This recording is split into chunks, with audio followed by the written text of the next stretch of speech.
Mari Bapak Ibu saudaraku, siang hari ini kita buka kedua tangan kita sejenak, ucapkan syukur kepada Tuhan. Saya percaya tidak ada satu orang pun di tempat ini yang tidak mengalami penyertaan Tuhan. Saya terlalu percaya Tuhan menyertai setiap pribadi di tempat ini. Ucapkan syukur kepada Tuhan. Dia bermurah hati kepada kita. Dia mengasihi kita.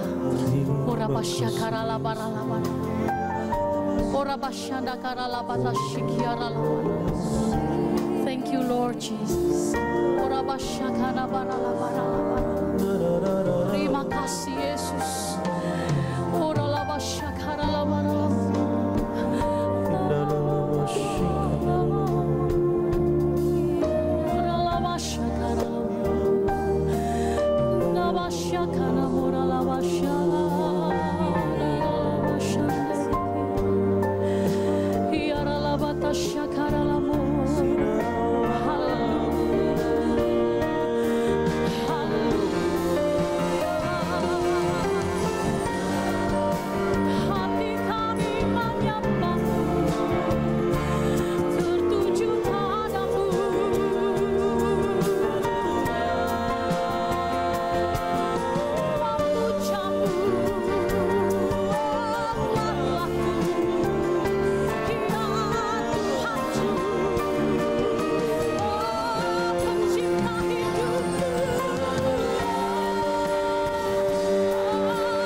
Kudus, kuduslah, oh kudus, kuduslah.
kudus, kuduslah Tuhan. Haleluya.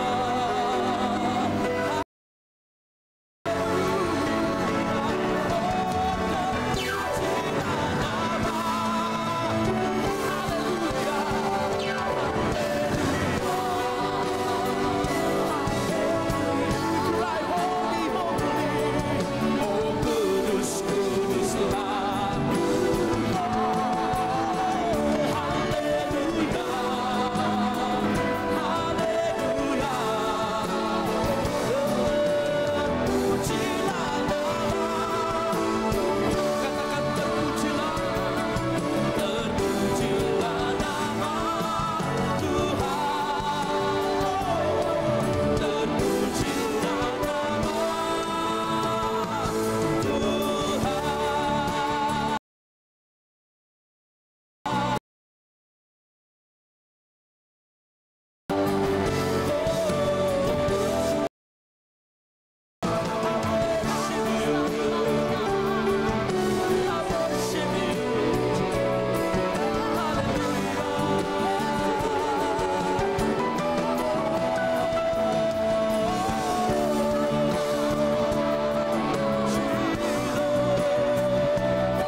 Hanya ada satu nama yang layak kami tinggikan, nama Yesus saja di tempat ini.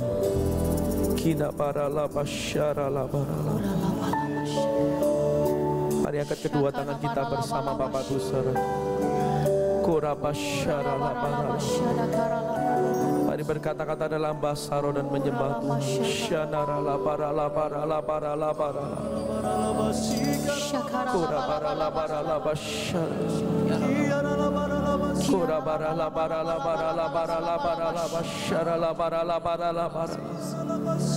Lebih kuat lagi berbahasa roh.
Kemuliaan dan kuasa-Mu memenuhi tempat ini. Biar kami nikmati hadirat-Mu, kuasa-Mu melingkupi setiap kami.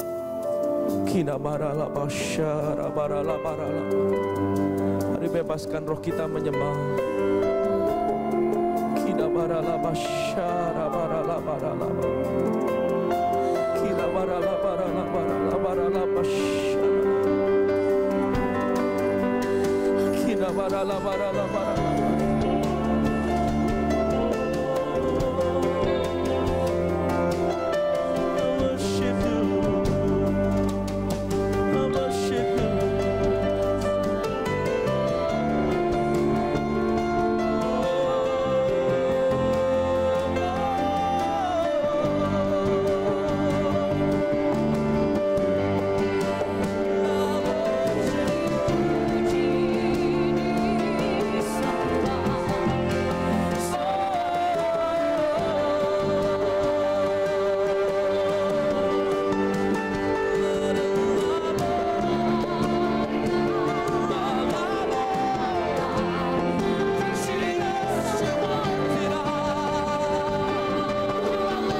ada di tengah-tengah kami dan kami memuliakan-Mu dalam nama Yesus. Semua kita katakan bersama, amin. Saudara-saudara yang paling meriah bagi Tuhan kita.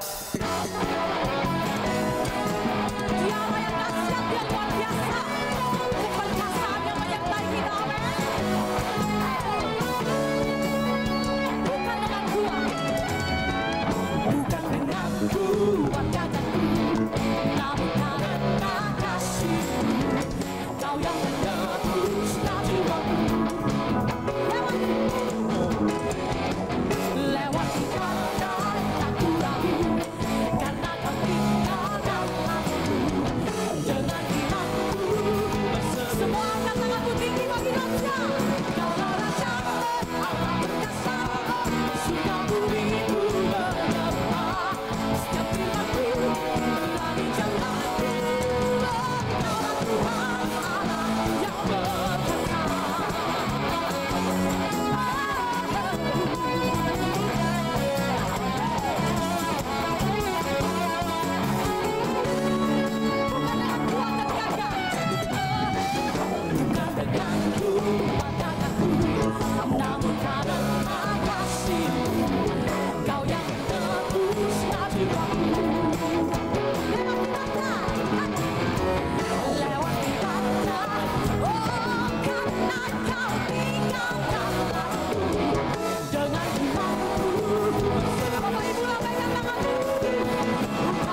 kita. Yang percaya katakan amin. Sorak-sorai paling meriah bagi Tuhan kita.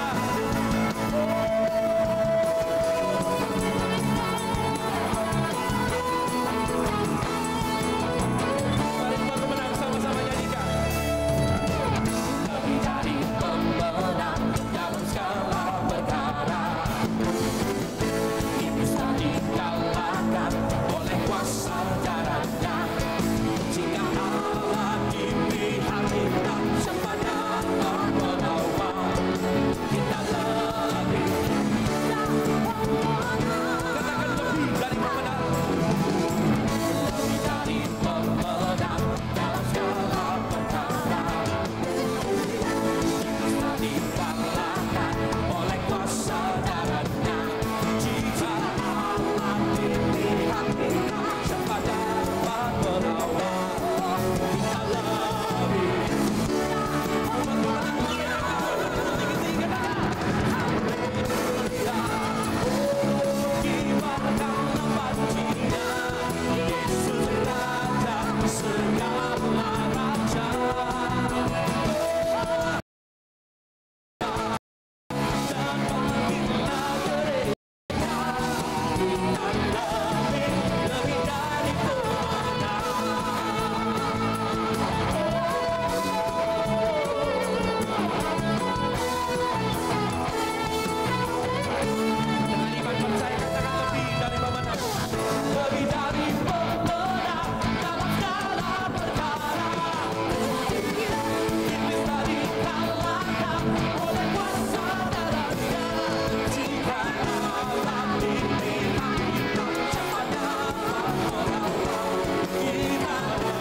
Kita lebih Yesus Raja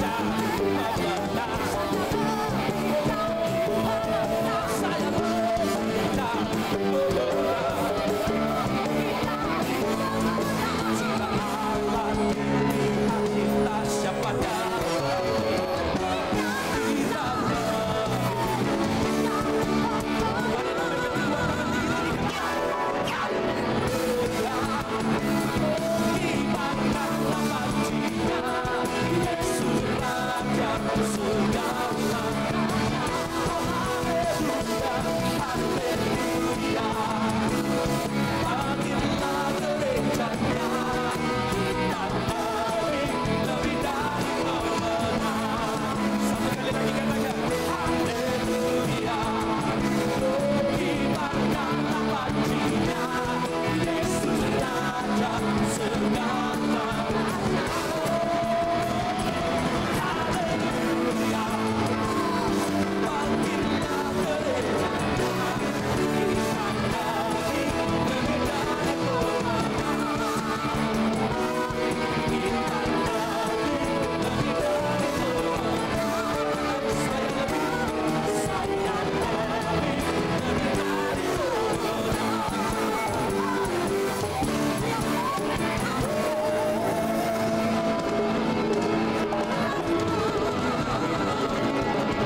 Kasih tas kiri kanan depan belakang, katakan engkau lebih daripada pemenang. Amin, amin. Silakan duduk kembali dan mari siapkan hati kita bagi firman Tuhan. Kita percaya firman-Nya akan menerangi kita, menuntun langkah hidup kita.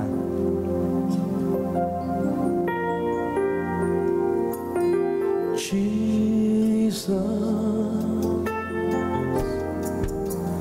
your loving kindness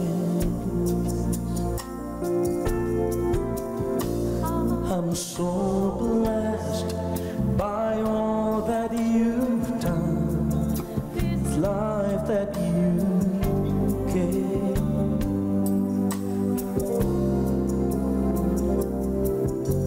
Jesus, your loving kindness,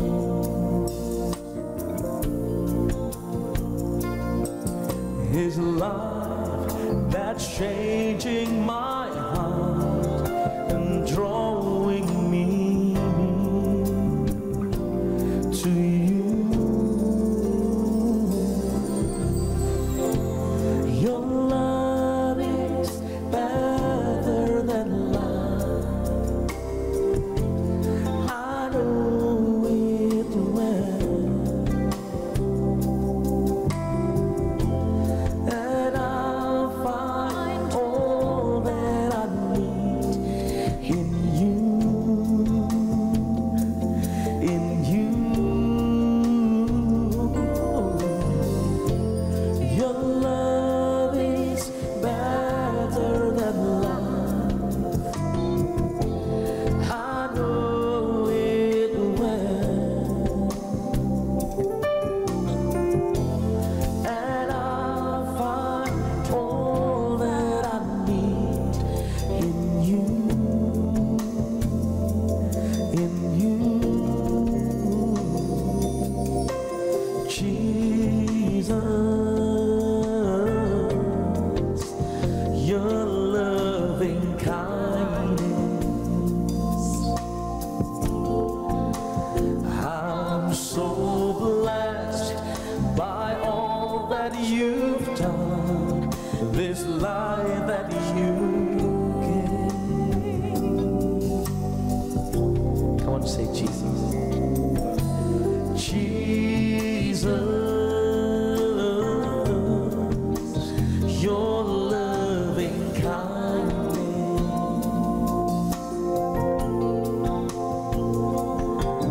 His life that's changing my heart and drawing me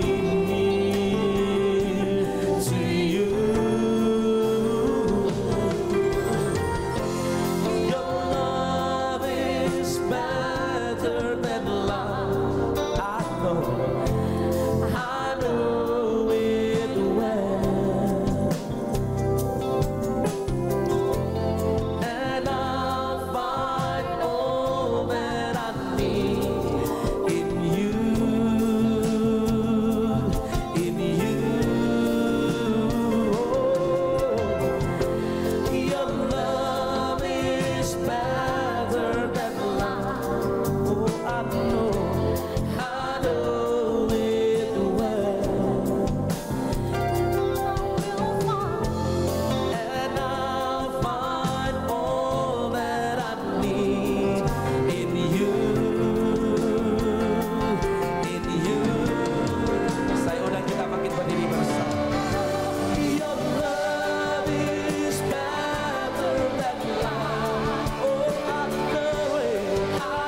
kasih-Mu Tuhan lebih besar daripada hidup.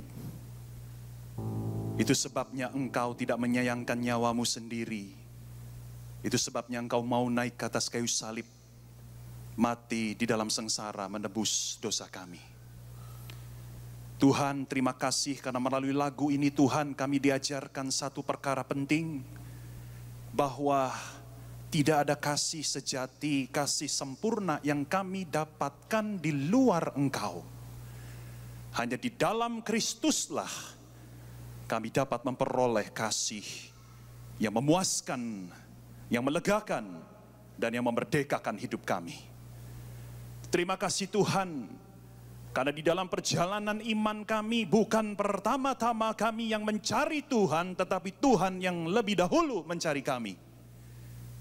Kalau bukan Kau mencari kami lebih dahulu Tuhan, kami akan selalu dan senantiasa terhilang dari Tuhan. Kalau kami boleh hadir di tempat ini, sekali lagi kami merayakan kasih karunia Tuhan atas kami. Dan kalau sebentar Tuhan kami akan mendengar firman-Mu, Tuhan, Tuhan, Tuhan berikan kami hati seorang murid, yang bukan hanya mendengar dengan baik, tetapi juga merenungkannya dengan seksama. Dan pada akhirnya Tuhan kami bersemangat di dalam melakukan firman Tuhan. Tolong kami Tuhan, tolong setiap kami, dan tolong hamba-Mu yang akan menyampaikan firman. Satu hal hamba minta, biarlah Engkau makin besar, hamba-Mu makin kecil. Biarlah nama Tuhan diingat, nama hamba-Mu ini dilupakan. Terima kasih Tuhan Yesus, demikianlah kami sudah berdoa di dalam satu-satunya nama yang paling berkuasa dan paling lembut di dalam hidup ini, yaitu Tuhan Yesus Kristus. Mari setiap orang percaya yang kangen sama firman, yuk sama-sama katakan amin. Puji Tuhan, beri kemuliaan buat Tuhan. Yeay, amin. Puji Tuhan, silakan duduk saudara. Selamat siang menjelang sore. Shalom saudara-saudaraku yang terkasih di dalam Tuhan. Shalom. Saudara-saudara, saya bersyukur karena sekali lagi Tuhan mempercayakan pelayanan firman ini kepada saya, saudara. Saudara jangan melihat sayanya, saudara, ya. Kalau saudara melihat saya, saudara akan kecewa. Saudara mendengar firman Tuhan, hatimu harus semata-mata tertuju kepada Tuhan. Yang setuju katakan amin. Saudara harus rindu sama hadirat Tuhan, bukan hadirat pengkhotbah, amin. Karena hadirat pengkhotbah dapat mengecewakan, tetapi hadirat Tuhan pasti tidak akan pernah mengecewakan. Nah saudara-saudaraku, sebelum saya menyampaikan berita firman, saudara, saya ingin memberikan saudara sebuah pertanyaan gampang nih, ya. Saudara coba jawab deh dengan cepat, ya. Ini pertanyaan guyon sebetulnya, saudara, ya. Tetapi saudara mestinya bisa jawab kalau saudara rajin membaca Alkitab. Saudara, pertanyaan saya begini, saudara. Siapa murid Yesus yang paling enteng badannya, saudara? Siapa murid Yesus yang paling ringan badannya? Siapa, saudara? Hah? Ya, betul. Siapa? Ada yang jawab tadi? Petrus, saudara. Kenapa bisa Petrus? Kenapa, saudara? Ya, karena Petrus dicatat di dalam Injil pernah berjalan di atas air. Wow, nggak ada yang kalahin dia, saudara, ya. Itu sebabnya dia adalah murid Yesus yang badannya paling ringan. Oke, tentu saja ini adalah bercanda atau guyon, saudara. Nah, saudara, kenapa saya mulai khotbah saya dengan ini, saudara? Karena memang khotbah saya kita akan kupas dari cerita Petrus yang berjalan di atas air. Cerita yang mungkin kita sering mendengar, apalagi kalau saudara dari kecil sudah di sekolah minggu, saudara mestinya sudah pernah mendengar cerita ini. Mari kita buka firman Tuhan dari Injil Matius 14 ayat 22 sampai 33. Injil Matius pasal 14 ayat 22 sampai 33. Saudaraku, ini adalah sebuah cerita. Itu sebabnya waktu saya membacakannya, saya minta saudara coba membayangkan atau mengimajinasikannya, ya. Matius 14 ayat 22 sampai 33, beginilah firman Tuhan. Sesudah itu Yesus segera memerintahkan murid-muridnya naik ke perahu dan mendahuluinya ke seberang. Sementara itu ia menyuruh orang banyak pulang. Dan setelah orang banyak itu disuruhnya pulang, Yesus naik ke atas bukit untuk berdoa seorang diri. Ketika hari sudah malam, ia sendirian di situ. Perahu murid-muridnya sudah beberapa mil jauhnya dari pantai dan diombang-ambingkan gelombang karena angin sakal atau angin badai. Kira-kira jam 3 pagi, ya, datanglah Yesus kepada mereka berjalan di atas air. Ketika murid-muridnya melihat dia berjalan di atas air, mereka terkejut dan berseru, "Oh, itu hantu!" Lalu berteriak-teriak karena takut. Tetapi segera Yesus berkata kepada mereka, "Tenanglah, aku ini aku, jangan takut." Lalu Petrus berseru dan menjawab dia, "Tuhan, apabila Engkau itu, suruhlah aku datang kepadamu berjalan di atas air." Kata Yesus, "Datanglah." Maka Petrus turun dari perahu dan berjalan di atas air mendapatkan Yesus. Tetapi ketika dirasanya tiupan angin, takutlah ia dan mulai tenggelam, lalu berteriak, "Tuhan, tolonglah aku." Segera Yesus mengulurkan tangannya memegang dia dan berkata, "Hai orang yang kurang percaya, mengapa engkau bimbang?" Lalu mereka naik ke perahu dan angin pun redalah. Dan orang-orang yang ada di perahu menyembah dia, katanya, "Sesungguhnya engkau anak Allah." Saudara masih tetap buka Alkitabmu pada bagian ini, saudara, karena khotbah saya berdasarkan nats ini. Saudara-saudara, kisah ini, saudara, sebetulnya bukan berbicara semata-mata mengenai kuasa Yesus yang dapat berjalan di atas air. Kisah ini juga, saudara, tidak berbicara semata-mata, saudara, mukjizat yang terjadi pada diri Petrus. Dia pun bisa berdiri atau berjalan di atas air. Saudara-saudara, setelah saya merenungkan dengan baik kisah ini, saudara, saya menemukan begini, saudara. Sebetulnya kisah ini juga sedang berbicara, mengajarkan kepada kita, saudara, mengenai apa itu iman dan ujian atas iman kita. Nah, itu sebabnya, saudara, khotbah siang sore ini, saudara, saya beri judul Iman dan Ujian. Apa judulnya, saudara?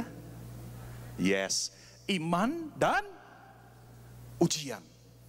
Nah, saudara, di dalam khotbah hari ini, saudara, kita akan sama-sama melihat bagaimana firman Tuhan mengajar kita. Apa sih sebetulnya yang dimaksud dengan iman itu? Lalu apa hubungan kehidupan orang percaya dengan ujian? Kalau Tuhan itu adalah Tuhan yang maha kasih, maka betulkah Tuhan akan memberi ujian demi ujian kepada orang percaya yang notabene anak-anaknya sendiri? Dan kalau memang iya, saudara, maka seharusnya ujian dari Tuhan yang maha kasih adalah ujian yang memiliki manfaat. Nah, saudara, kita akan sama-sama merenungkan apa saja juga manfaat dari ujian yang Tuhan beri kepada kita. Nah, saudara-saudara, khotbah saya dibagi menjadi 3 bagian, ya. Kalau saudara yang terbiasa mencatat khotbah, saya kasih saudara outline-nya dulu supaya saudara mudah mengikuti. Pada bagian pertama saya akan mengupas mengenai fakta-fakta tentang ujian iman, ya. Yang kedua, saudara, apa saja manfaat ujian iman yang Tuhan hadirkan dalam kehidupan kita. Nah, pada bagian yang akhir, saudara, saya akan tutup khotbah saya dengan memberikan definisi apa itu iman berdasarkan cerita ini. Nah, mari sama-sama, saudara, kita lihat bagian yang pertama. Apa fakta-fakta seputar ujian iman dari Tuhan? Nah, saudara, berdasarkan cerita ini, saudara, saya coba memetik ada 4 fakta penting yang saudara harus ketahui mengenai ujian iman. Saudara, saya berdoa dan berharap kalau saudara mengerti betul tentang 4 fakta ini, saudara, maka saudara tidak lagi menjadi orang Kristen yang cengeng. Saudara tidak akan lagi menjadi orang Kristen yang mudah ngambek ketika saudara menghadapi ujian dari Tuhan. Sebaliknya, dengan 4 fakta ini, saudara akan menjadi anak Tuhan yang dipersiapkan Tuhan. Kalau memang waktu ujian tiba, saudara boleh kuat dan setia, bahkan keluar lebih dari pemenang. Amin. Nah, saudara-saudara, mari kita lihat fakta yang pertama. Fakta yang pertama, saudara, bunyinya begini. Kehidupan orang percaya pasti diuji oleh Tuhan. Sekali lagi, kehidupan orang percaya, ya, artinya kehidupan saya dan saudara yang percaya Tuhan, pasti diuji oleh Tuhan. Oh, saudara, ini tidak berhubungan dengan engkau senang atau tidak senang, engkau terima atau tidak terima, tetapi inilah fakta sesuai dengan kebenaran firman Tuhan. Kehidupan orang percaya pasti diuji oleh Tuhan. Saudara, mari kita simak cerita yang tadi, saudara. Saudara, di dalam ayat yang ke-22, di situ dikatakan, saudara, sesudah itu Yesus segera memerintahkan murid-muridnya naik ke perahu. Saya mau ajak saudara melihat kalimat yang sederhana ini. Saudara, siapa yang memerintahkan murid-murid naik perahu? Siapa? Yesus. Nah saudara, kalau kita melihat di dalam kalimat ini ada satu kata saudara yang kelihatannya sepele, tetapi sebetulnya kata ini sangat penting saudara, yaitu kata segera. Nah saudara, saya melakukan penyelidikan di dalam bahasa aslinya saudara, ya bahasa Yunani. Nah saudara, kata segera di sini saudara tidak hanya berarti langsung saat itu juga, bukan hanya itu saudara. Tetapi kata segera di sini saudara mengandung pengertian bahwa Yesus secara sengaja menyuruh para murid-murid naik perahu menyeberang danau. Yesus secara sengaja, Yesus secara terencana, Yesus memang punya maksud untuk menyuruh murid-murid naik perahu dan mulai menyeberang danau. Pertanyaan saya begini, coba saudara kalau dengar khotbah harus berpikir, oke? Pertanyaan saya begini saudara, kira-kira menurut saudara Yesus tahu nggak bahwa beberapa jam kemudian bakal ada badai? Tahu ya Bu ya? Tahu nggak Pak? Pasti tahu. Kenapa? Karena dia Tuhan, betul nggak? Dia Tuhan yang maha tahu. Nah saudara, kalau sudah begini, kita bisa menyimpulkan bahwa Yesus bukan sekedar memerintahkan para murid naik perahu, tetapi sebetulnya saudara, Yesuslah yang secara sengaja menuntun para murid masuk ke dalam badai, betul nggak? Sudah tangkap logika berpikirnya? Saudara-saudara, saya jadi teringat dengan kisah dari Paulus dan Silas yang dicatat dalam Kisah Para Rasul pasal 16. Saudara, di dalam kisah ini saudara, Paulus dan Silas sebetulnya berencana mengabarkan Injil ke Asia. Tetapi saudara, pada suatu malam di dalam sebuah penglihatan, Tuhan mencegah mereka berdua untuk masuk ke Asia. Tetapi Tuhan mengarahkan mereka untuk mengabarkan Injil ke daerah Makedonia. Dan Paulus Silas saudara, mereka berdua begitu taat kepada Tuhan, akhirnya mereka pun mengabarkan Injil ke wilayah Makedonia. Dan kalau saudara baca di dalam Kisah Rasul pasal 16 saudara, kota pertama yang dijejakkan kaki oleh kedua orang ini saudara adalah kota Filipi. Yang menarik saudara, di kota pertama mereka mengabarkan Injil di wilayah Makedonia, di kota itulah mereka ditangkap, mereka dianiaya, bahkan mereka dipenjarakan. Saudara, waktu saya baca cerita ini saudara, hati saya terenyuh. Paulus dan Silas taat sama Tuhan, justru karena taat maka Tuhan memberi mereka ujian. Saudara ngerti yang saya maksud? Saudara, disinilah kebenaran yang penting yang kita sering lupakan. Saudara, kalau engkau taat sama Tuhan, jangan pikir hidupmu makin mulus. Kalau engkau taat sama Tuhan, jangan pikir hidupmu makin bebas dari masalah. Justru seringkali ketika engkau taat sama Tuhan, Tuhan akan datangkan serangkaian ujian di dalam hidupmu. Karena inilah cerita dari firman Tuhan. Fakta yang kedua, saudara. Ujian dari Tuhan seringkali sangat berat. Ujian dari Tuhan seringkali sangat berat. Saudara, menurut buku tafsiran yang saya baca, saudara, para murid ini, saudara, mereka digoncang-ganjing, saudara, digoyang ke sana ke sini oleh badai, oleh gelombang danau yang begitu tinggi, saudara, kira-kira, saudara, 7 sampai 9 jam. Kalau saudara menyimak tadi pembacaan kita dengan baik, Yesus menyuruh mereka pergi pas matahari terbenam, ketika hari mulai malam, kira-kira jam 6, jam 7 malam, betul? Kemudian ketika mereka sudah berjalan 2 mil, kira-kira 1 jam saudara, ya anggaplah jam 7, jam 8 malam, mulai angin badai tiba. Dan firman Tuhan bilang apa? Yesus baru datang ke mereka jam 3 pagi. Jadi kira-kira saudara ada 7 sampai 9 jam, para murid itu saudara mengalami siksaan badai. Oh, ini berat sekali. Oh, memang saudara ada sebagian dari mereka adalah nelayan-nelayan terampil. Tetapi sejago-jagonya nelayan, mereka menghadapi badai gelombang selama 7-9 jam itu sangat menyiksa, saudara. Bayangkan betapa mualnya perut mereka, digoyang-goyang, saudara, 7 jam. Saudara, beberapa hari yang lalu saya melayani di Ambon. Saya baru balik dari Ambon ke Surabaya Sabtu kemarin, hari kemarin. Saya berkesempatan mengunjungi sebuah pulau kecil, namanya Pulau Pombo, saudara. Itu kira-kira 10 menit dari Tulehu, dari desa Tulehu. Saudara, cuma 10 menit naik speedboat. Tetapi saudara, itu ada gelombang air yang lumayan, saudara. Saya tidak masalah, karena perut saya cukup kuat. 10 menit, masih bisa toleransi. Tetapi ada satu teman saya, saudara, yang ikut speedboat itu, saudara, seorang wanita. Wah, dia mual sekali. Saudara bayangkan 10 menit aja kita udah mual. Apalagi para murid 7-9 jam, betul nggak? Dan bayangkan saudara betapa sakitnya kram otot-otot mereka. Berusaha menyeimbangkan perahu, berusaha mendayung perahu di tengah gelombang badai itu. Saudara, saya nge-gym. Rata-rata sekali nge-gym saudara fitness 1-1,5 jam. Kalau saya lebih dari itu, saya pernah coba 2 jam nge-gym saudara. Sampai di rumah malam-malam badan semua rasanya sakit semua, saudara. Apalagi ini 7 jam, saudara. Dan jangan lupa mereka di tengah kegelapan. Zaman itu nggak ada lampu senter. Kalau mereka nyalain lilin, nyalain obor pasti mati karena angin badai, betul nggak? Dan juga jangan lupa mereka tidak tahu kapan badai berhenti. Jadi bayangkan betapa putus asanya mereka. Saudara, ujian dari Tuhan seringkali sangat berat. Alkitab mencatat banyak sekali saudara kisah tokoh yang menghadapi ujian dari Tuhan. Dan meskipun berbeda-beda bentuk ujiannya, tetapi satu hal yang pasti, ujian dari Tuhan seringkali berat bagi para tokoh itu.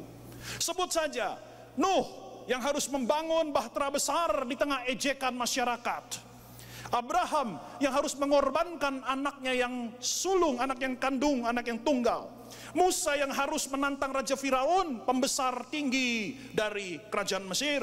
Yosua yang harus meruntuhkan tembok kota Yeriko yang tebal. Daud yang harus melawan raksasa dari Filistin, kira-kira lebih dari 2 meter bernama Goliat.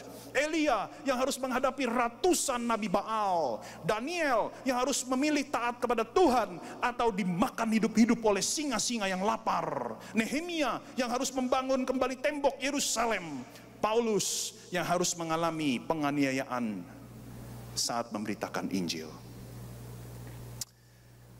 Saudara, Ray Pritchard, seorang pengkhotbah dari Amerika Serikat, pernah mengatakan begini: kehidupan orang beriman sesungguhnya adalah kehidupan beresiko. Sekali lagi, kehidupan orang beriman sesungguhnya adalah kehidupan yang sangat beresiko. Sebab apa?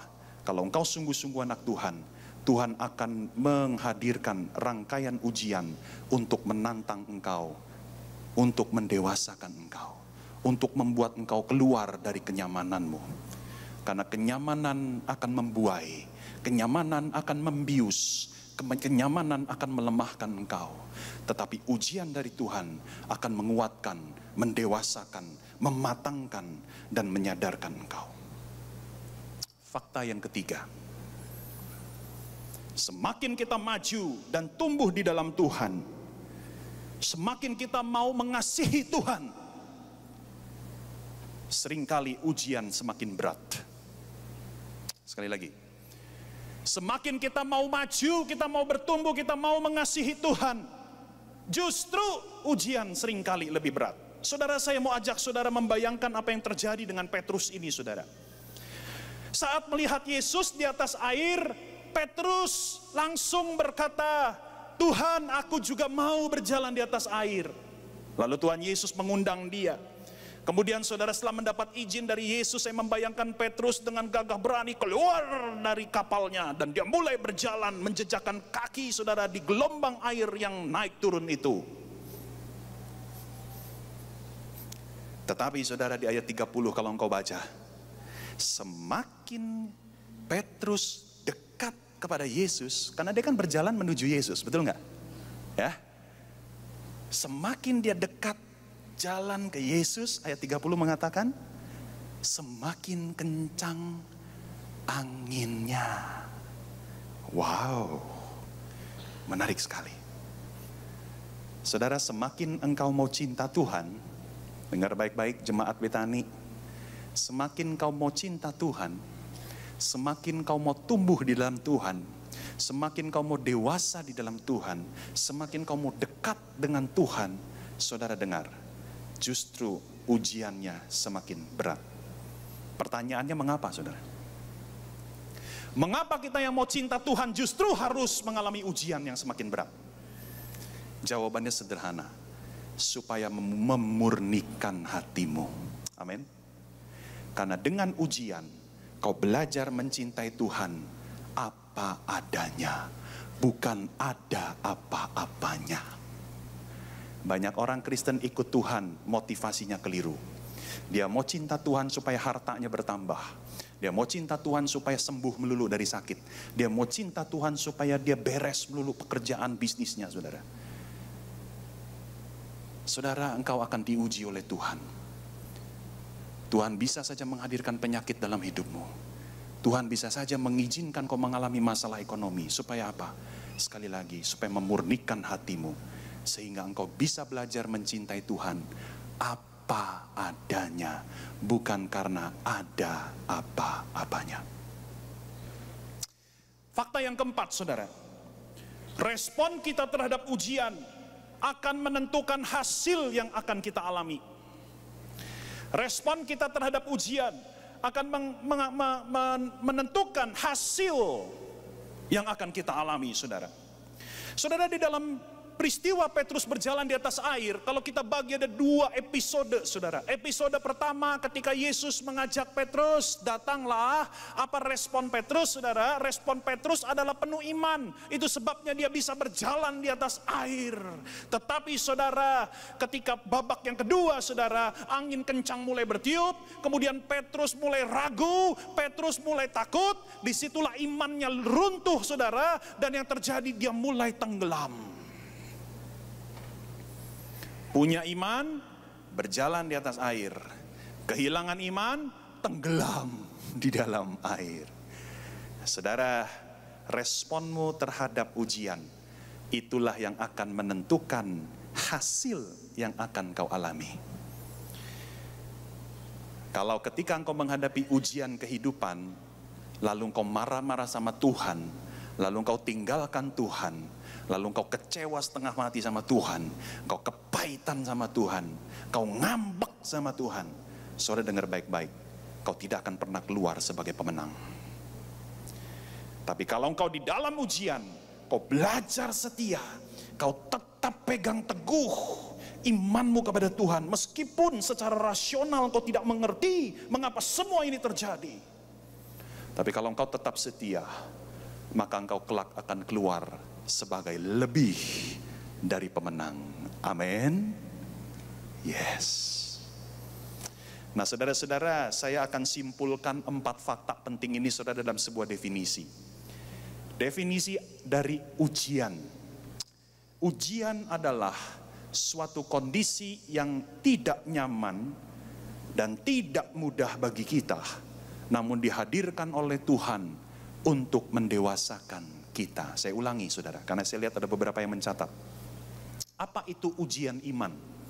Ujian iman adalah suatu kondisi yang tidak enak, tidak mudah, yang dihadirkan oleh Tuhan dalam hidup ini untuk mendewasakan kita. Nah, saudara, kita segera masuk di dalam bagian yang kedua. Apa manfaat dari ujian yang Tuhan beri? Saudara, ada 3 manfaat yang saya mau sampaikan kepada saudara. Manfaat yang pertama, saudara, dari ujian Tuhan, yaitu kita semakin mengandalkan Tuhan. Katakan mengandalkan Tuhan. Ketika Tuhan menguji kita, Tuhan sedang mengajar kita, Tuhan sedang mendidik kita supaya kita semakin mengandalkan Tuhan. Saudara, di dalam ayat 30, ketika Petrus mulai takut dan tenggelam, ia meneriakkan sebuah doa yang termasuk paling pendek dalam Alkitab. Doa itu kalau di dalam bahasa Indonesia hanya 3 kata. Tuhan, tolonglah aku. Saudara, saya sering berpikir begini. Tuhan menekan kita dengan ujian supaya kita sampai pada keadaan di mana kita akhirnya menyerah dan berserah kepada Tuhan. Tuhan menguji kita supaya kita sadar bahwa kita tidak bisa mengandalkan kekuatan dan kepintaran diri sendiri. Saudara, kalau engkau menghadapi masalah yang kecil, yang kau bisa atasi dengan uangmu, dengan hartamu, dengan kepintaranmu, dengan kekuatanmu, maka engkau tidak pernah belajar mengandalkan Tuhan. Betul nggak? Tuhan harus menghadirkan masalah yang berat, supaya saudara akhirnya sadar, aku tidak bisa tanpa Tuhan. Saudara, sebagai pengkhotbah saya tidak tahu apa yang menjadi pergumulanmu. Hanya Tuhan yang tahu. Tetapi sebagai hamba Kristus, izinkan saya meneguhkan kebenaran firman Tuhan siang hari ini. Saudara, kalau Tuhan sedang menghadirkan angin masalah menerjang dirimu, bahkan dia seolah-olah saat ini membiarkan engkau hampir tenggelam di dalam lautan pergumulanmu, saudara dengar baik-baik, semuanya diizinkan Tuhan terjadi supaya engkau pada akhirnya boleh berseru seperti Petrus, Tuhan tolonglah aku. Manfaat yang kedua, saudara, bukan hanya ujian menolong kita semakin mengandalkan Tuhan, tetapi ujian menolong kita untuk semakin mengalami Tuhan. Katakan mengalami Tuhan. Saudara-saudara, coba saya tanya saudara, saudara jawab dengan baik. Dari seluruh kisah Petrus berjalan di atas air, menurut saudara, di titik manakah Petrus mengalami pertolongan Tuhan yang paling nyata? Coba jawab. Dari seluruh perjalanan Petrus di atas air, di titik manakah Petrus mengalami pertolongan Tuhan yang paling nyata? Bukan saat Petrus keluar dari kapal, bukan saudara. Kapan saudara? Waktu Petrus mau tenggelam, betul enggak? Saudara, kalau engkau baca di dalam ayat 31, ketika Petrus kehilangan iman dan dia mulai tenggelam di dalam air, saudara. Lalu apa yang terjadi? Yesus segera mengulurkan tangannya, saudara. Dia tidak berlambat-lambat. Yesus tidak mikir-mikir dulu. Yesus tidak kecewa sama Petrus. Tetapi dia langsung menolong Petrus. Dia langsung mengulurkan tangannya. Langsung dia memegang tangan Petrus yang sedang tenggelam itu. Saudara, kalau cerita ini saudara diangkat ke layar lebar menjadi sebuah film, bagi saya saudara, inilah adegan di mana saya pasti meneteskan air mata dan butuh tisu banyak-banyak. Karena inilah adegan yang paling mengharukan. Yesus memegang tangan Petrus. Saudaraku,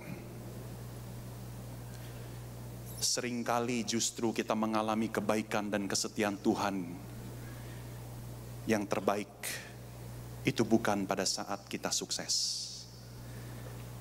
Kita mengalami kebaikan dan kesetiaan Tuhan yang paling sempurna justru saat kita mengalami lembah kekelaman. Betul? Bukan saat engkau di puncak kejayaan, tetapi justru ketika engkau di lembah kekelaman, engkau mengalami kasih setia Tuhan yang paling nyata. Manfaat yang ketiga, saudara. Bukan hanya kita semakin mengandalkan Tuhan, bukan hanya kita semakin mengalami Tuhan. Yang terakhir, saudara, justru ujian dihadirkan Tuhan di dalam hidup ini supaya kita semakin mengenal Tuhan. Katakan mengenal Tuhan. Saudara-saudara, perhatikan respon para murid setelah melihat seluruh adegan Petrus dan Yesus di atas air. Ayat 33 menggambarkan bahwa mereka semuanya menyembah Yesus dan mengakui Dia sebagai anak Allah yang hidup. Bahkan tidak berlebihan, saudara, bila kita juga melihat bahwa sesungguhnya peristiwa Petrus berjalan di atas air itu merupakan permulaan benih iman di dalam diri Petrus. Sebab apa? Sebab di dalam 2 pasal berikutnya, di dalam Matius 16 ayat 16, disitulah Petrus mengakui secara pribadi, Yesus, engkau adalah Mesias, anak Allah yang hidup. Dan semua ini bermula dari pengalaman Petrus berjalan di atas air. Saudara, kita bisa mengenal Tuhan itu melalui 2 cara. Melalui khotbah, seminar, ikut som, ikut pembinaan dan sebagainya, saudara, itu cara mengenal Tuhan. Tetapi saudara, ada kelemahannya. Kalau hanya melalui khotbah, pembinaan, som, ceramah, seminar, baca buku rohani, saudara mengenal Tuhan sebatas teori. Tetapi ketika di dalam hidupmu Tuhan menghadirkan ujian bagimu, dan ketika engkau setia mengalami kebaikan Tuhan, kau akhirnya mengalami kasih setia Tuhan yang mendampingi engkau. Itulah cara kedua engkau mengenal Tuhan. Dari Tuhan yang sebatas teori dan data, akhirnya engkau mengenal Dia sebagai pribadi yang hidup. Yang setuju katakan amin. Ya. Nah saudara-saudara, kini kita masuk di dalam bagian akhir dari khotbah hari ini. Saudara, apa itu iman? Saudara, berdasarkan nats kita sore hari ini, saudara, iman adalah sikap hati yang sepenuhnya fokus pada Kristus. Itu definisinya. Sekali lagi, iman adalah sikap hati yang sepenuhnya fokus kepada Kristus. Saudara, di dalam cerita ini kita melihat iman Petrus yang paling maksimal itu ada di ayat 29. Yang ditandai ia berjalan di atas air. Apa sebetulnya yang dilakukan oleh Petrus, saudara? Yang dilakukan oleh Petrus tidak lain tidak bukan, Petrus melihat kepada Yesus dan matanya tidak berubah. Dia tertuju kepada Yesus, Petrus fokus pada Yesus. Itulah iman, saudara. Tetapi di dalam ayat-ayat berikutnya, khususnya ayat 30, Petrus mengalami keruntuhan iman. Saudara coba lihat ayat 30, boleh ditayangkan? Ini menarik sekali, saudara. Di dalam ayat 30, saudara, dikatakan ketika dirasanya tiupan angin. Saudara, di dalam bahasa Indonesia ini kurang pas terjemahannya. Waktu saya cek di dalam bahasa Yunani-nya, saudara, kata dirasanya itu sebetulnya memakai sebuah kata yang khusus. Dalam bahasa Yunani, kata yang dipakai adalah blepo. Blepo itu artinya melihat. Jadi ketika Petrus bukan hanya sekedar dirasanya, saudara, tetapi ketika Petrus melihat.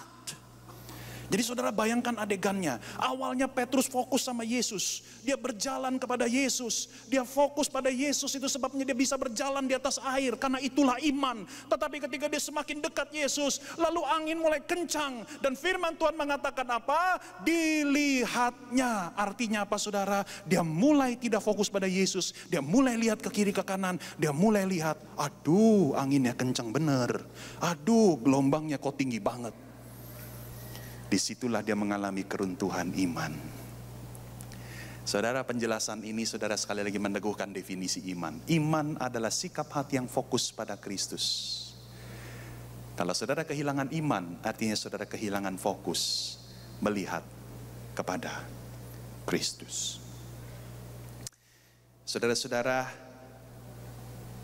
ada sebuah ayat yang menjadi kesimpulan dari seluruh yang saya jelaskan barusan. Saya ajak saudara melihat Mazmur 26 ayat 2 sampai 3. Mazmur 26 ayat 2 sampai 3. Saudara, ayat Alkitab ini Tuhan taruh di hati saya tadi pagi waktu saya khotbah saudara di Veteran. Dan ayat ini betul-betul menjadi kesimpulan yang pas benar dengan apa yang baru saya uraikan. Mazmur 26 ayat 2 sampai 3 berkata begini. Ujilah aku ya Tuhan, dan cobalah aku. Selidikilah batinku dan hatiku, sebab mataku tertuju pada kasih setiamu, dan aku hidup dalam kebenaranmu. Saudaraku, ayat ini dengan jelas mengatakan, ketika Tuhan menguji kita, satu maksud Tuhan, supaya kita belajar memiliki mata rohani yang fokus pada Tuhan, bukan melihat gunung masalah. Amin. Ya. Saudara, saya akan tutup khotbah saya dengan sebuah kisah nyata. Kisah dari seorang perempuan muda belia berusia belasan tahun bernama Joan of Arc. Joan of Arc adalah seorang perempuan remaja dari kerajaan Prancis yang hidup di abad yang ke-15. Saudara-saudara, Walaupun dia seorang remaja putri yang masih muda, tetapi saudara, ia dikenal juga sebagai seorang pejuang dan pahlawan yang luar biasa. Di usianya yang masih muda, bahkan dia seorang perempuan, dia sudah turun ke medan perang untuk ikut mengangkat senjata berperang melawan musuh pada saat itu. Tetapi sayang saudara, suatu hari Joan of Arc, dia ditangkap oleh musuh. Dan singkat cerita saudara, musuh akhirnya menjatuhi dia hukuman mati yang sangat mengerikan. Joan of Arc dibunuh dengan cara dibakar hidup-hidup. Saudara, menurut legenda, ketika Joan of Arc sudah terikat tangannya di tiang pancang itu, di bawah kakinya sudah ada beberapa gelondong, ranting dan kayu-kayu yang kering yang siap dinyalakan dengan obor. Saudara, Joan of Arc bergetar. Dia begitu takut menghadapi kematian yang begitu sangat menyakitkan. Dibakar hidup-hidup. Air matanya mengalir. Dia mulai meraung-raung. Begitu takut. Tetapi saat itu ada seorang pendeta bertanya kepada dia, Joan of Arc, apa permintaanmu yang terakhir sebelum obor menyalakan ranting-ranting ini? Kemudian Joan of Arc mengangkat kepalanya dan berkata, tolong sediakan salib di depanku. Kemudian pendeta itu bergegas masuk ke gereja terdekat dan mulai mengambil sebuah tiang panjang sekali, tinggi sekali. Di ujungnya ada salib yang besar. Kemudian pendeta itu lari dan langsung berdiri 2 meter di depan Joan of Arc. Langsung menegakkan salib itu. Dan ketika Joan of Arc melihat salib, dia mulai berubah. Dari takut luar biasa, dia mulai tersenyum. Dia mulai timbul keberanian, mulai muncul iman. Dia akhirnya siap menghadapi kematian yang mengerikan itu. Karena dia tidak lagi melihat api, tetapi dia melihat kepada Kristus.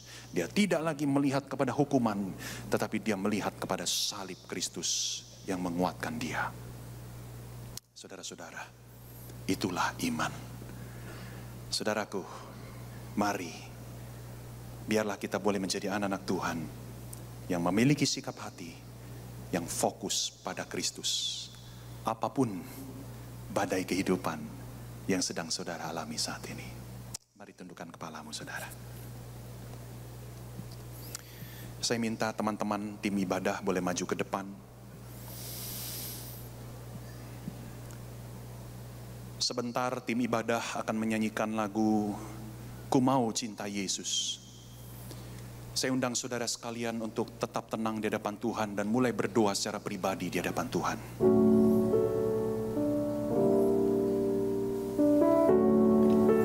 Saya minta saudara berdoa, jangan ada yang ikut nyanyi.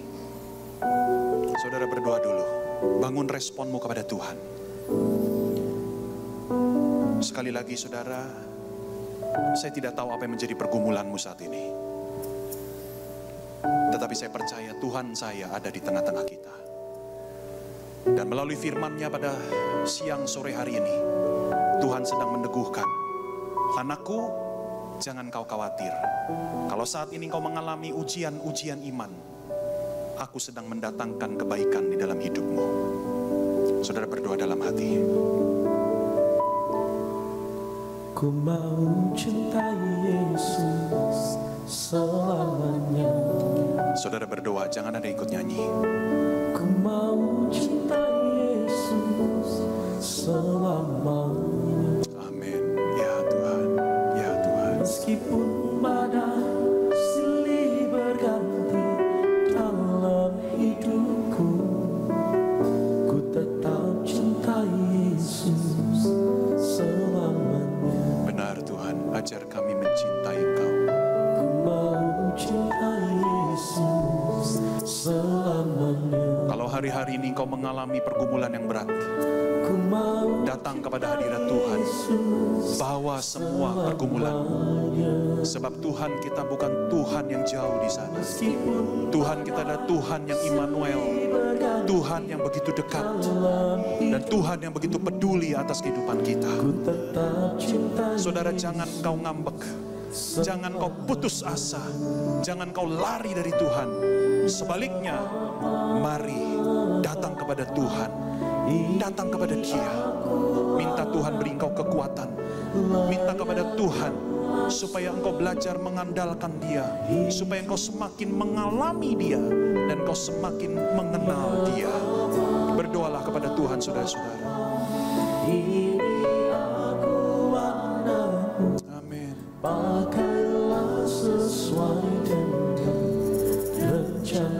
Saudara, sebelum saya undang saudara menyanyikan lagu ini dari awal, saya sebagai hamba Tuhan ingin menyampaikan sebuah tantangan sederhana.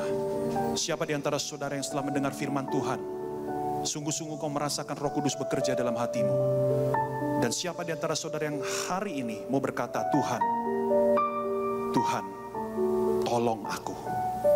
Engkau yang sedang di dalam badai kehidupan, engkau yang sedang diuji oleh Tuhan, saat ini engkau ingin berseru seperti Petrus, Tuhan, tolong aku.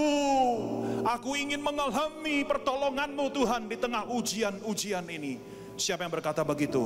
Kau taruh tanganmu di dadamu sekarang juga. Puji Tuhan, puji Tuhan, puji Tuhan, puji Tuhan, puji Tuhan.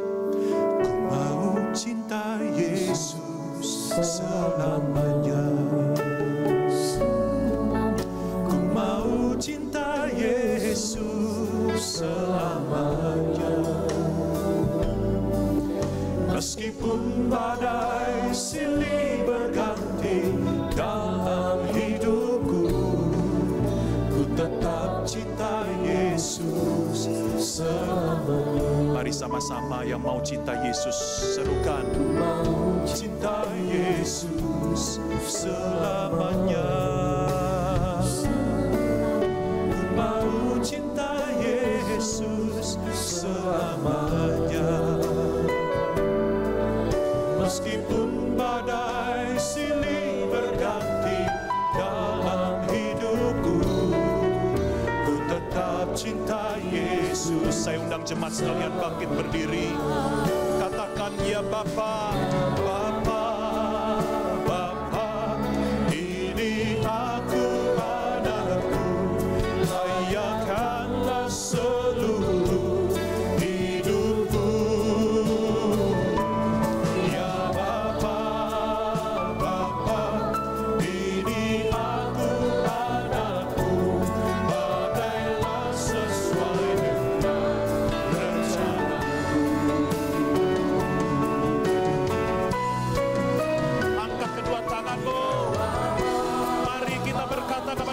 Kita yang baik, oh Tuhan, aku butuh Engkau. Tanpa-Mu aku tidak bisa berjalan melewati badai kehidupan. Tolong aku ya Tuhan. Ini aku anakku, pakailah sesuai dengan rencana. Saya minta jemaat saja sapa Bapa di surga. Bapa, Bapa, ini aku anakmu, layakkanlah seluruh hidupku. Ya Bapa, Bapa, ini aku anakmu, pakailah sesuai dengan rencana-Mu. Inilah kerinduan kami Tuhan, Kau memakai kami. Pakailah sesuai dengan rencana-Mu. Sekali lagi katakan, pakailah sesuai dengan rencana-Mu.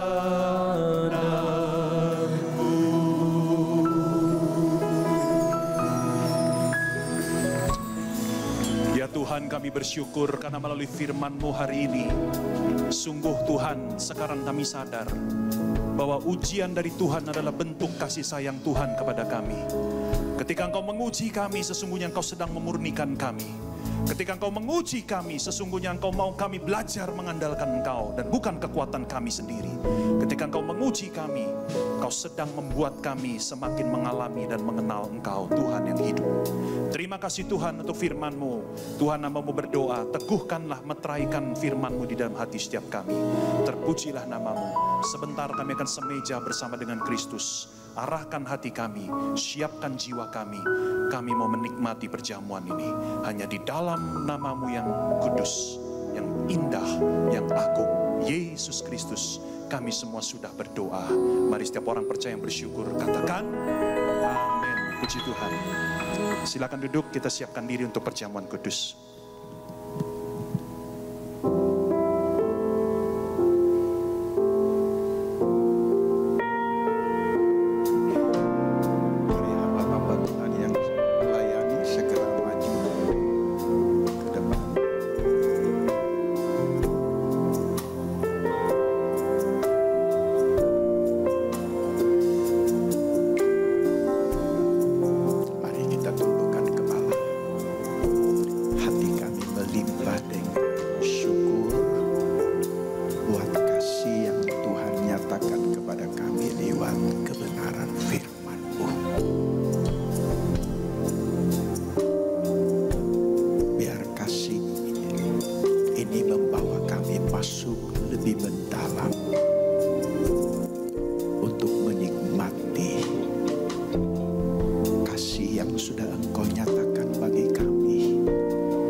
Memberikan nyawa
kepada kita bahwa kita bersekutu dengan tubuh Kristus. Dengan iman kita makan dalam nama Yesus.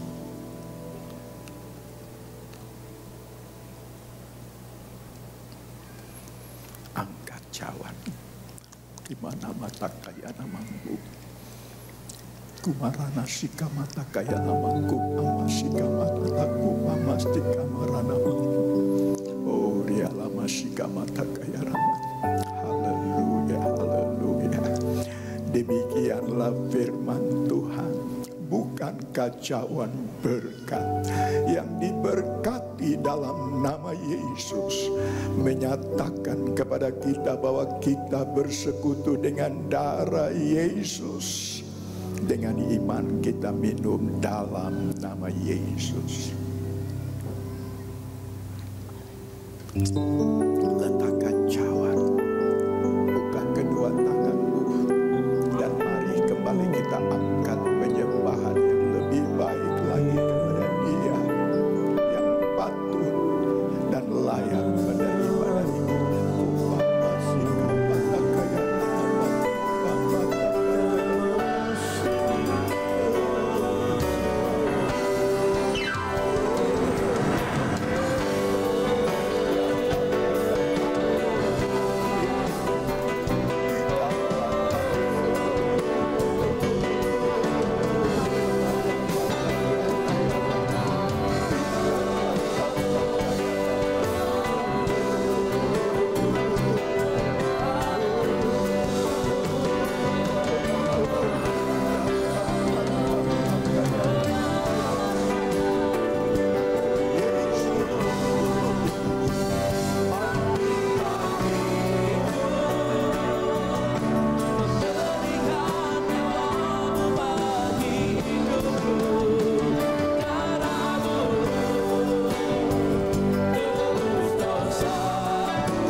Bersyukur kalau kami boleh mendengar kebenaran firman-Mu. Kami percaya firman-Mu akan menerangi langkah hidup kami, menuntun kami untuk kami semakin hari semakin mengasihi Tuhan. Kami bersyukur juga Tuhan buat persekutuan kami dengan tubuh dan darah-Mu. Kami sungguh percaya penyertaan dan perlindungan Tuhan sempurna di dalam setiap kami. Terima kasih Tuhan, kami sungguh bersyukur. Dan sebentar kami akan memberikan korban persembahan. Kami rindu memberi korban yang terbaik hanya bagi Tuhan. Kami percaya korban yang kami persembahkan ini boleh mempermuliakan dan menyenangkan hati Tuhan. Dengan ketulusan hati kami akan memberi korban yang terbaik dalam nama Tuhan Yesus. Semua kita katakan bersama, amin. Silakan Bapak Ibu duduk kembali. Sementara Bapak Ibu memberikan korban persembahan, akan ada beberapa pengumuman. Tuhan memberkati. Shalom jemaat yang dikasihi Tuhan. Berikut kami informasikan agenda kegiatan Gereja Betani Indonesia minggu ini. Jemaat terkasih, untuk lebih menyiapkan diri dalam mengikuti kebaktian, serta mempersiapkan hati menerima firman Tuhan, dianjurkan untuk hadir sebelum ibadah dimulai. Begitu juga untuk tidak meninggalkan ruang ibadah sebelum doa berkat diberikan. Dengan demikian, ibadah tetap berlangsung hikmat hingga selesai. Hadirilah doa pagi dan KKR doa setiap hari Sabtu di Graha Betani Nginden. Doa pengurapan dimulai pukul 3 pagi. KKR doa dimulai pukul 4 pagi sampai dengan selesai. Mari bergabung dalam ibadah Family Altar. Dengan kesatuan hati DFA, Anda dapat bertumbuh bersama dan memenangkan jiwa. Info Family Altar terdekat dengan rumah Anda silakan menghubungi Departemen Family Altar di 031 593 6880. Bagi Jemaat Betani Indonesia yang membutuhkan pelayanan kunjungan, kematian, orang sakit, atau kunjungan doa, dapat menghubungi koordinator dan diaken setempat, serta mengisi formulir yang disediakan. Atau telepon di 031 593 6880 setiap hari mulai jam 8 pagi sampai 10 malam.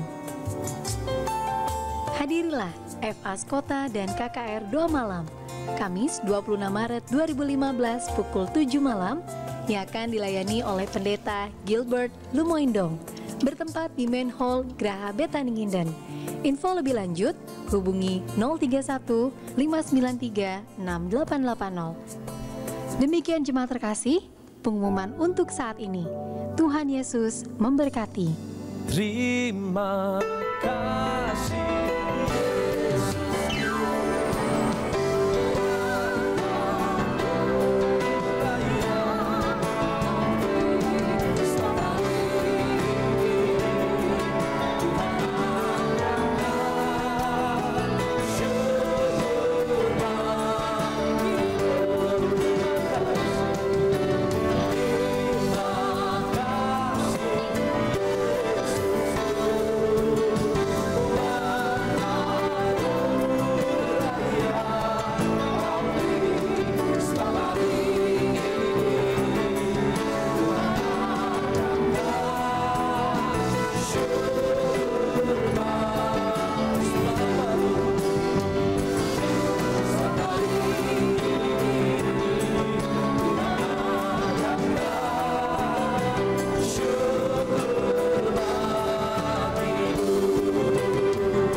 Jemaat yang dikasihi Tuhan, terimalah anugerah rahmat daripada Bapa, kasih-Nya dalam Yesus, kekuatan kuasa-Nya dalam Roh-Nya yang kudus, untuk terus menaungi, membimbing, menyertai dan memberkati kita semua sepanjang hari ini hingga Maranatha Yesus datang, bahkan sampai selama-lamanya. Dalam nama Yesus, semua yang percaya sama-sama kita berkata amin. Selamat sore, Tuhan Yesus sertai dan berkati saudara semua.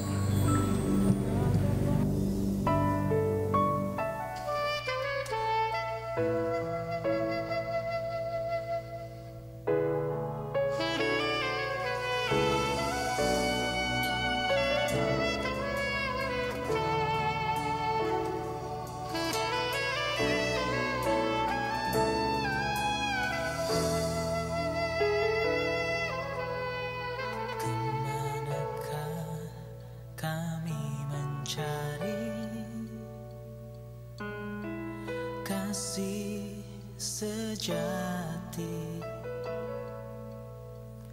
kemanakah kami berseru